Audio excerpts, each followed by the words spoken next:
Hello, welcome to another episode of Culture and Cuisine, and I am at this place. It is I guess an Ethiopian place called Lily's Kitchen. There you go, Lily's Kitchen. So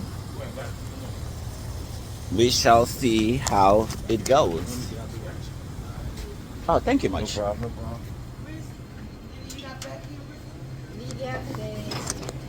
So I am literally sitting in here, and let's see what I'm getting.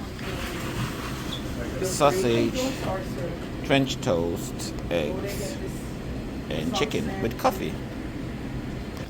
Let's see. Well, it is French toast. I mean, what does French toast taste like?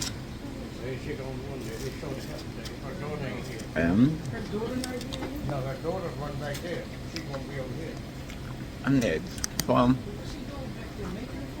it's good. And let's taste the chicken. It's a little dry. No, it is dry. So, chicken, fail. French toast. Eggs could have been better. It's a little runny. And sausage. Okay, sausage is good. French toast sausage is good. Eggs black. Chicken dry.